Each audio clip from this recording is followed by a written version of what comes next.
Are you tired of making positional mistakes? In today's video, I'm going to discuss a concept that will help you make better positional decisions and reduce your mistakes and blunders. Timestamps are in the description. Enjoy the video. So today we're going to talk about a concept called to take is a mistake. Now, what is this concept all about? In chess, you want to avoid any trades that are unnecessary or that don't give you anything. In this position, let's say white plays this move pawn to d4. Pawn to d4 attacks the bishop here. How do we deal with this move? We have two choices here. We can either retreat the bishop back to either b6 or a7, or we can capture this pawn on d4 and continue the game that way. The correct move here is to retreat the bishop either to b6 or to a7. These are both viable options. However, capturing here on d4 is actually a huge mistake. Now, why is capturing a huge mistake?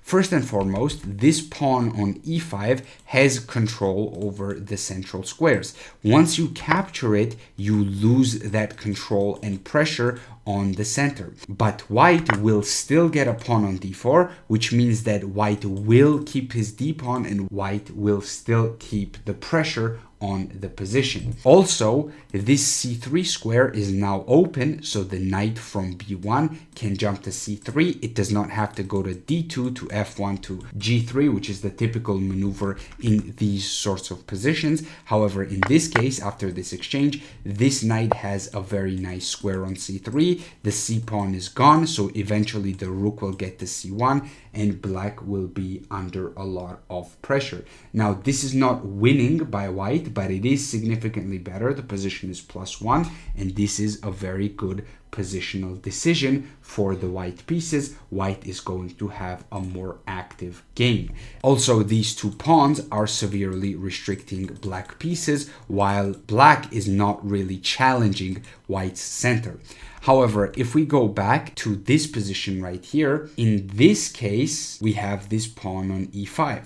Now, if we go back to b6, you might think to yourself, okay, what happens if our opponents take on e5 and then take on e5 again? However, this doesn't work because of tactical issues, and there is knight takes e4. We simply get our pawn back, and this is actually slightly better for the black pieces because now the queens are off the board. The pressure is gone from white. And what I want you guys to notice is that white is having a tremendous amount of pressure. White has a crazy amount of control. All the minor pieces are restricted by these two pawns. However, if white were to capture this and go into a sequence like this where he captures on d8 and captures on e5, let's say, even here there's knight takes e4 and there's rook d1, and there are tactical issues. Either king h2 has to be played, which will run into just simply captures here, or bishop c1 or bishop f1 will also run into rook takes c1. So this bishop is hanging on c1. So whatever happens, white is running into tactical issues in this position. And in a line like this, this capture, let me just go back, this capture right here is just simply positionally bad for the black pieces because you lose control over the center while white still maintains pressure on all of your pieces. But here, at least if we were to go back, there's no captures. We just discussed that because of tactical issues. There's also no d5 because after d5 we can go here, and this position is still good for the black pieces because the pressure is kind of gone, and also the c5 square has been weakened. We can utilize that in the future with knight to d7, knight to c5. The diagonal has opened up here for the black bishop. So this is a much better position for the black pieces because most of the pressure is gone. So remember, to take is a mistake. Okay, now let's talk about this example right here. The position is symmetrical, the pawns are symmetrical, and in this position the rooks are standing off on the c-file. Do we want to capture the rook on c8? The answer is no. The reason why the answer is no is because now the black rook takes back, and now you cannot go rook c1, at least right away. You cannot challenge on the c-file. You gave up the c-file, and now this is just not good because you gave up control over the only open file on the board. If you try to play a move like this, queen to d2, there's queen c7. Now black will simply never allow you to go rook c1 anymore, and black will infiltrate, and you will be very, very uncomfortable as the white pieces. If you defend this position, it should still be a draw, but it is very, very uncomfortable. So to take, even here, to take is a mistake. And if we were to play a random move, let's just say a4, the same thing would apply to the black pieces. Rook c1 helps us because now we have the only open file, and if the black queen tries to challenge us, the queen goes to d7 with the idea of rook to c8. We go queen to c2, and now we have the only open file on the board. To take is a mistake. Okay, now let's take a look at this example, and in this example the bishops are having a standoff and neither side wants to take here. So in this case the position is black to move. If black captures on g3, after hg3 the rook opens up, and as you can see there is a tremendous amount of pressure on this pawn on h7. It's not hanging right away, and h6 can be played and the game still goes on. However, after moves like knight to e5, g4, g5, there is going to be a lot of pressure, and there is going to be some sort of attack on the black king. Black has to be very, very careful. Now going back, instead of that, what you want to do here as the black pieces is to simply continue developing your pieces. Let's say b6. b6 is a very reasonable move because bishop to b7 can be played, and then you just continue developing. If your opponent takes you, this also does not benefit him. To take is a mistake. This applies to both sides. Both sides want to keep the tension. Why? Because if white takes you on d6, you go with queen to d6, and this just allows your queen to develop. Now, your opponent traded off his active piece. Look at this position right here. White has 4 minor pieces activated. You have 3. After this exchange, white has 3 minor pieces activated. You have 2, and you also have this queen here now that you have activated it. It's very nicely placed on d6. It supports e5, and this is going to be a slightly better position for the black pieces. So this move, this one exchange, just allowed your queen to develop. And even though it's not a lot right away, it doesn't have to be. In chess, usually one positional error is not enough. It will get you a worse position, but it's not enough to win. But if white keeps making a series of errors, even if they are very small errors, the advantage will add up. And this is one of those kinds of mistakes where it's not a blunder, but it's also just a very bad move because it only helps your opponent as the white pieces and does not help you at all. Now let's take a look at this position right here. The queens are having a standoff, and as the black pieces, do we want to take this queen on b3 or do we not want to take this queen on b3? The answer is actually no. Now at first glance, it looks like if we take on b3, white simply takes back and white has doubled pawns, right? This is supposed to be bad. However, this is actually a very, very strong position for the white pieces. Why? Because the rook has opened up. There's no more tension here. There's nothing else going on. This pawn that's on b3 will be used to attack black eventually. For example, after a couple of moves, let's say something like this happens, or even if we go like bishop to f5, let's just say, let me just make a couple of moves. Before b5 will be used to attack this knight on c6, and the doubled pawn is actually helpful for white. So when you evaluate trades, you always have to be careful. When there's a tension, sometimes there's a tension for a reason. You do not want to disturb that, because if you take, your opponent will take back and get very active. Once again, don't make any unnecessary exchanges. Let's take a look at one more example before we move on to some exercises. In this position, there is a lot of tension in the center. Now, what is the correct capture here for the white pieces? Is it c takes d5 or is it d takes c5? Now, the incorrect capture is d takes c5. To take is a mistake applies here perfectly because it helps our opponent get this knight in the center or closer to the center. Now this hits the bishop. Of course, we do not want to give up this bishop and give up the bishop pair, because let's say we go rook to c1, we allow knight d3, queen d3, and then we go into a position like this, queen c4, rook c8.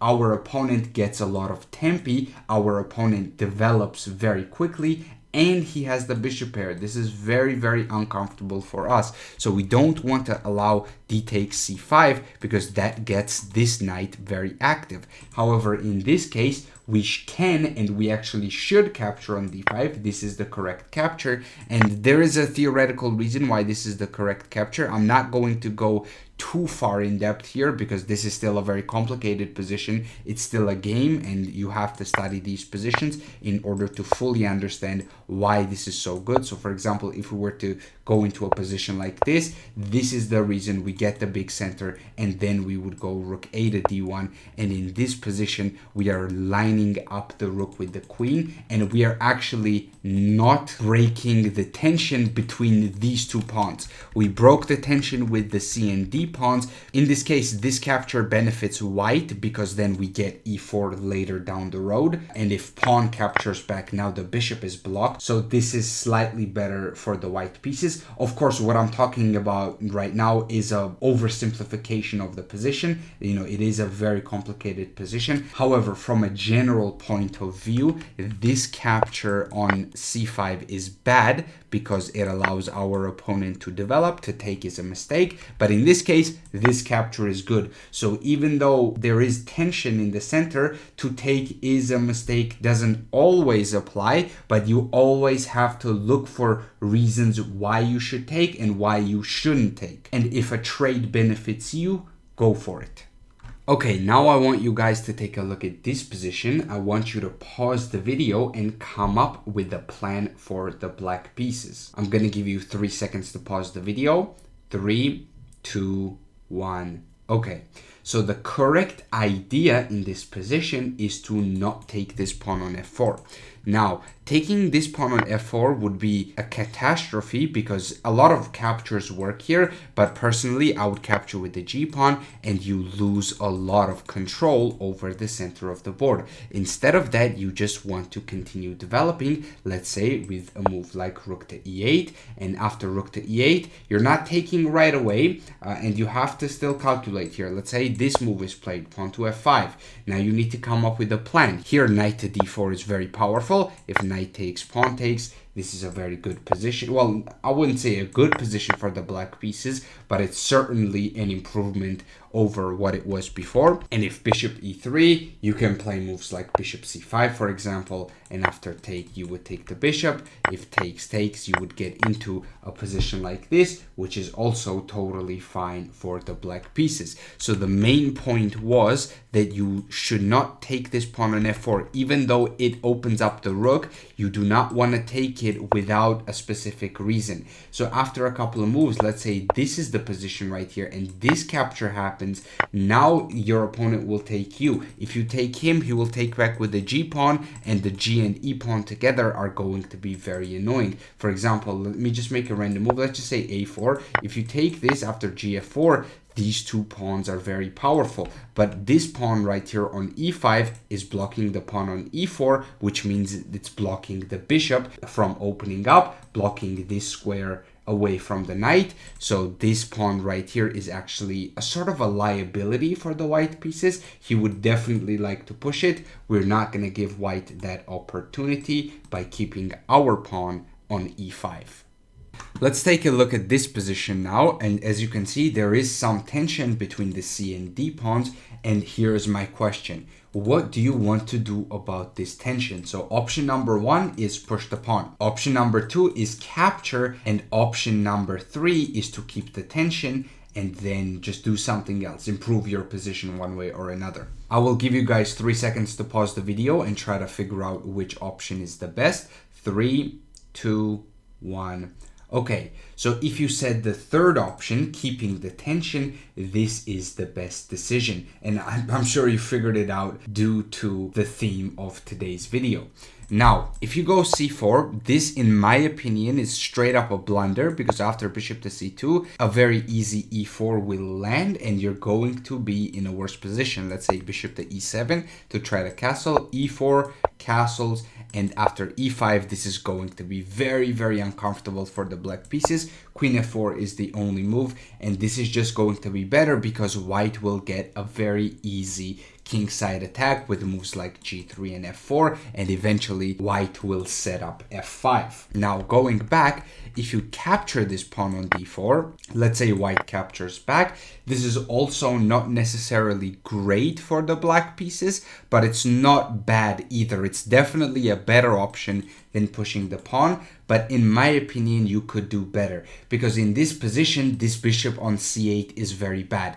If you don't trade the pawns off, the bishop on c8 is not actually that bad, and this brings me to option number 3, bishop to d6, just a very nice simple improvement, and I will explain why this bishop is better off if the pawns are not traded off. So let's say we improve the position with bishop to d6, our opponent will also continue to develop. Let's say knight to d2, castles, and I want to show you a line here. Let's say white plays a move like rook to c1. Here we can play this move b6, and the thing is white has to either play c4 or e4 in order to open up files for his rooks, but whichever move he plays, it will open up this bishop. Once it gets to b7, the diagonal will open up and this bishop will be very powerful. However, if we go back and if we actually capture the pawn on d4, now here there are going to be no more pawn breaks. White is not going to go c4 and give himself an isolated pawn, and because of that the structure will remain fixed and this bishop on b7 will be a bit more passive. You're going to have to get it out on a6. You know, that has its own problems. Going back to the main idea here, after bishop to d6, knight to d2, let's say we castle and our opponent, instead of going either rook c1 or rook e1, plays this move d takes c5, we capture back, and he plays this move e4. Now once again, I want you guys to pause the video and figure out what to do in this position. I will give you 3 seconds. 3, 2, 1. Okay, so once again, we need to keep the tension here between these pawns. If we capture on e4, knight will capture back, our queen and bishop are under attack, we have to move the queen, and white will take on c5, we will take back, and this is slightly better for the white pieces because white's pieces are better than black's pieces. The knights are equal in terms of quality, but white's bishop is certainly better than black's bishop, so white is going to be slightly better here. So taking on e4 is not great. If anything, the pawn on d5 restricts the knight. Both e4 and c4 squares are covered by the pawn, so we shouldn't take. The best decision here is to not push the pawn either. Although pushing the pawn is somewhat okay in this position, I think that it's not the best decision because of this line. After bishop to b6, cd4, knight d4, and after a couple of moves we get into this position. It is an equal position. You're not worse here by any means, but I believe this is not the best decision to make as the black pieces, and I feel like you have better options, although you're totally fine here. So if you said we should push the pawn instead of doing something else, that's a reasonable decision. I would say not my favorite option, but it is a reasonable decision. Now, the best move here, in my opinion, is bishop to b6. Now, what is the idea of bishop to b6? We are sidestepping this knight to b3 move, so knight b3 will never come with a tempo, and we are also giving the move back to white. What does white do? If white takes, that's bad for him. Once again, to take is a mistake. This opens up our bishop, and it also still restricts this knight on d2. Therefore, white will most likely not capture this pawn. White will go with a move like rook e1, let's say, and here you can continue the position in a couple of different ways. You can play bishop to d7. Crazy thing is, the best idea here is to go g5, h5, g4 and attack white on the king side, because the dark square bishops have been traded off. So a move like g5 is actually reasonable because you have no problems on the dark squares. But this is a very high level idea. The main thing is, if you figured out that you should improve your position and not take this pawn on e4, even if you found d4, or if you found bishop to b6, bishop to d7, congratulations, you found the correct move. And remember, to take is a mistake.